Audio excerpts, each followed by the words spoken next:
With your permission, I rise to move for leave to introduce the Mussalman Waqf Repeal Bill 2024.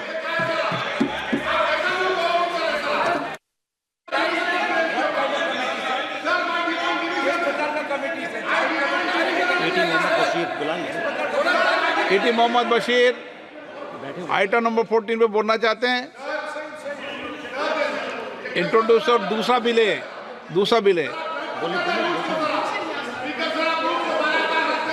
छोड़िए sir, अगला लीजिए, next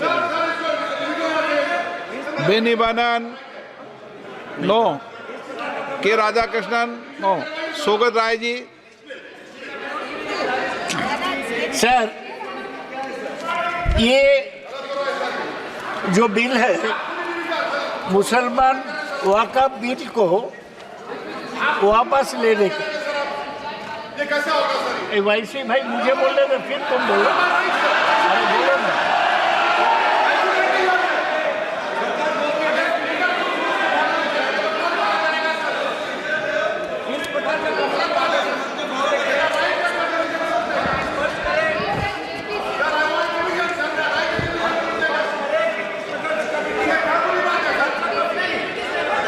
कोई बुरी बात नहीं। Sir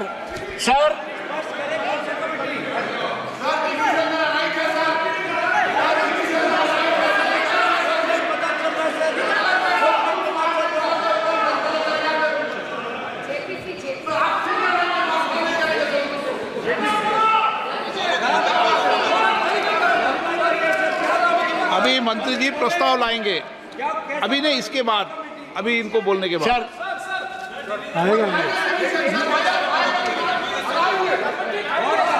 Sir, under Rule 72(1), I oppose the introduction of this bill on Mussalman. एक minute, अभी वह प्रस्ताव ला रहे हैं इस कमेटी में। ये बिल और वो बिल एक ही है। ये बिल सेकंड पार्ट उसमें नहीं, ये सेकंड एक ही बिल है, रिपील करने का बात है। रिपील करने का। हाँ न सर, मैं दो ही चीज बोलने चाहता हूँ। ये संदेह ये होता है कि सरकार मुसलमान वक़्फ़ प्रॉपर्टी पर कब्जा करने चाहते हैं। सारा देश में वक़्फ़ बोर्ड के हाथ में 8.7 लाख प्रॉपर्टी है। इसका पूरा एरिया है 9.4 लाख एकर्स अक्रॉस इंडिया, और इसका एस्टिमेटेड वैल्यू है 1.2 लाख करोड़। सरकार इस पर दखल लेने चाहते हैं, इसलिए कलेक्टर का बात जो बोला, पहले तो कलेक्टर नहीं था, तो सरकार इसमें इंटरफियर करने चाहते हैं। और ये बोलते हैं कि 2 मुस्लिम वीमेन और 2 non Muslim members on the board. ये नॉन मुस्लिम मेंबर बोर्ड में जाएगा तो वक़्फ़ बोर्ड का जो सैंक्टिटी वो खराब हो जाएगा। If it's a Muslim property gifted by a Muslim for the benefit of Muslim, ये नॉन मुस्लिम नहीं होना चाहिए। Sir, it also introduces the district collector as an arbiter to decide if a property is a waqf और government land. इसलिए ये bill को, मुसलमान Waqf act bill को विड्रॉ करने का जो कोशिश है, मैं उसको पूरा विरोध करता हूँ। किरण रिजिजू 1 घंटा बोला है, हमारे कलीग वाईसी साहब पहले वाला बिल में डिवीजन मांगे हैं, उसको भी मैं पूरा समर्थन करता हूँ। ये बहुत सेंसिटिव बिल है, इसमें कोई जल्दीबाजी, कोई जबरदस्ती नहीं करना चाहिए।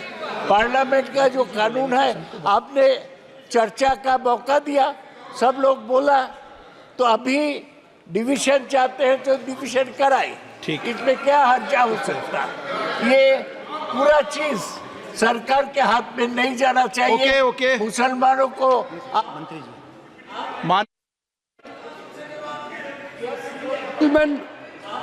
जो एक्ट रिपील का मैं मूव किया है, मैंने मूव कर चुके हैं। जो 1923 मुसलमान वक्फ एक्ट 1923 को रिपील मैन का, उसको तो रिपील कर ले।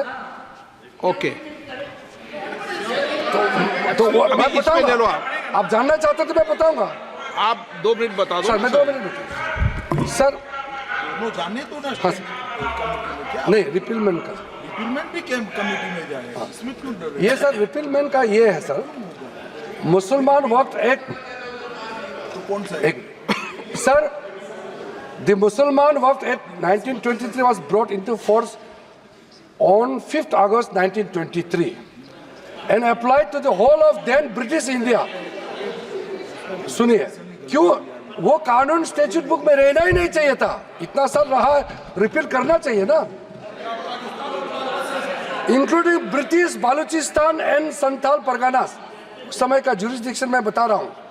The Waqf Act 1954, which enacted the laws of Waqf for the first time in independent India, provides white section 69 clause 1 subclause 5 that the Mussalman Waqf Act 1923 does not apply to any Waqf governed by the 1954 Act. So in effect 1923 मुसलमान वक्फ act in effect redundant हो चुका है, ये sir applicable नहीं है। सो in effect ये redundant हो चुका है, इसलिए सर स्टैट्यूट बुक में नहीं रहना है, इसलिए मैं ये रिपील अमेंडमेंट इसको भी आप इसको भी रिपेल को भी कमेटी में भेज रहे हो ना। ये एक्ट एक्चुअल में 1995 एक्ट और 2013 का अमेंडमेंट आने के बाद अस्तित्व में नहीं, हम कागज पर से निकाल रहे, इतना ही है। और मैं मानता हूँ इसमें विपक्ष सहमत होगा। आप दोनों कहा कि इस पर जॉइंट पार्लियामेंट कमेटी बनाएंगे? प्रस्ताव क्या आपका? जो ये रिपीलमेंट वाला तो सर आज नहीं, निकल इसका जॉइंट पार्लियामेंट दूसरा सर जो 2024 वक्फ अमेंडमेंट बिल को हमारा तरफ से हम प्रस्तुत करते हैं कि ज्वाइंट पार्लियामेंट्री कमेटी बनाकर मैं सभी माननीय सदस्यों सभी दलों से नेताओं से बात कर इस जॉइंट पार्लियामेंट कमेटी को बनाऊंगा। ठीक है। प्रश्न की विधेयक को पुनर्स्थापित करने की अनुमति बताएं। सर पढ़िए। डिवीजन हाँ करा लो, डिवीजन बैठो। प्रश्न ये कि विधेयक को पुनर्स्थापित करने की अनुमति बताया। जो सदस्य पक्ष वहाँ के हैं, जो सदस्य के विरोध में ना के हैं,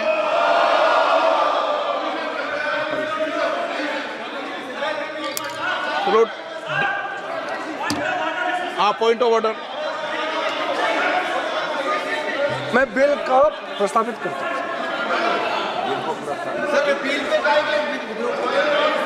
नहीं चल रहा है सर। 67 ये कहता है सर कि यदि 2 आइडेंटिकल बिल एक साथ हैं तो एक बिल को जो है सरकार वापस ले सकती है, ये रूल कहता है। इसमें कौन सा डिवीजन का बात है सर? आपका जो रूल है ये कह रहा है दोनों आइडेंटिकल बिल है।